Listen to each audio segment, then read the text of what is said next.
Allez, on commence sur un échauffement, vous avez 4 tours à réaliser. Vous commencez par le premier mouvement, les pike push-up. Vous emmenez votre tête devant l'appui au niveau des mains, le but étant de former un triangle. Vous amenez vos pieds suffisamment proches de vos mains et vous avez 5 répétitions à réaliser. Vous enchaînez par un second mouvement, le hollow rock. Une bascule au niveau des abdos. Pieds serrés, jambes tendues, vous allez basculer d'avant vers l'arrière et vous pouvez diminuer l'amplitude pour faciliter le mouvement. 10 répétitions. Le troisième mouvement sera des lunges alternés. Vous emmenez le pied vers l'avant, le genou touche le sol doucement et vous alternez à chaque fois sur 15 répétitions. N'oubliez pas de réaliser les 4 tours. On commence la mobilité de cheville, le genou en direction du mur. J'essaye d'amener mon genou touché. Je recule ou j'ajuste mon pied plus ou moins vers l'arrière pour travailler un peu la mobilité de cheville et l'étirement. Pour rappel, votre pied reste bien à plat et vous essayez de faire une flexion de plus en plus loin. Pensez à changer de pied et travailler à peu près 1 minute par côté. Deuxième mouvement, les sun lunges. Je réalise une fente, le genou arrière touche le sol, j'envoie mon genou avant loin devant ma pointe de pied et j'ouvre ma poitrine vers le haut et vers l'arrière. Je me déplace comme ça vers l'avant et je fais 6 répétitions de cette manière. Troisième mouvement de mobilité, partez allongé à plat ventre, placez vos mains sous l'axe des épaules ou légèrement devant, poussez dans les bras, arrivez bras tendus, relevez la tête vers le plafond, gardez votre bassin au sol, étirez 3 secondes au niveau des abdos, puis passez sur pointe de pied, poussez dans les bras, amenez les fesses vers le plafond, 3 secondes, jambes tendues.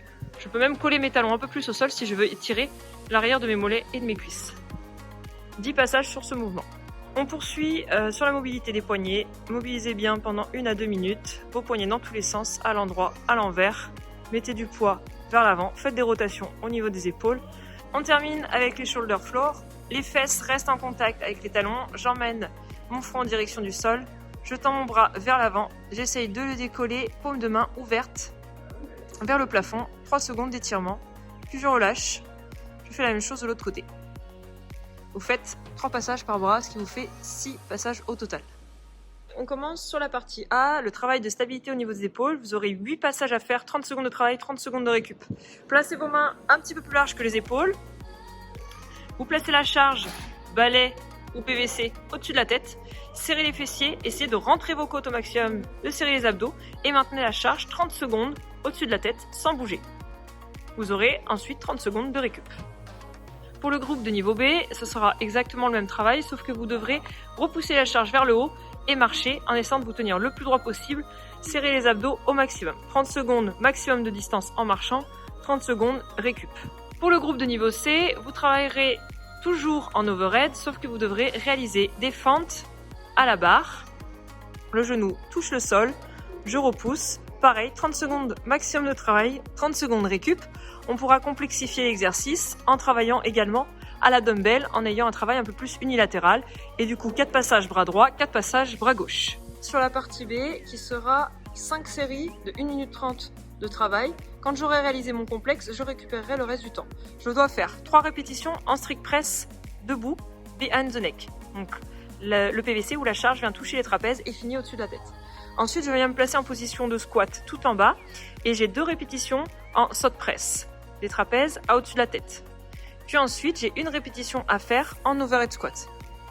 Pour le groupe de niveau B, on travaillera avec une barre à vide et pour le groupe de niveau C, on fera la même chose avec une dumbbell. 3 répétitions en strict press, vous commencerez avec votre bras faible. Ensuite, en position de squat, vos 2 reps en strict press au-dessus de la tête. Et ensuite, 1 répétition en overhead avec la dumbbell. Puis vous changez, vous ferez la même chose avec l'autre bras. Le reste du temps sera de la récup. On termine sur la dernière partie, la partie C.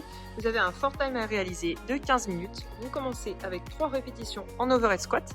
Donc vous pourrez travailler avec un manche à balai, une barre à vide ou une charge adaptée au-dessus de la tête, ou alors avec une dumbbell. Et vous répartirez les répétitions comme vous voudrez avec la dumbbell. Suite à ces 3 overhead squats, vous réaliserez 3 burpees.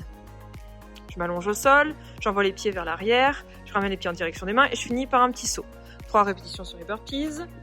Le mouvement suivant et le dernier mouvement sera les hollow rock. Allongé au sol, en fermeture plus ou moins grande en fonction de votre niveau, vous aurez 1, 2, 3 répétitions à faire en hollow rock. Le format consistera à faire 3, 3, 3, 6, 6, 6, 9, 9, 9. 12-12, 15-15-15, et ensuite on redescend sur la série, de manière à revenir à 3-3-3. Fin du WOD.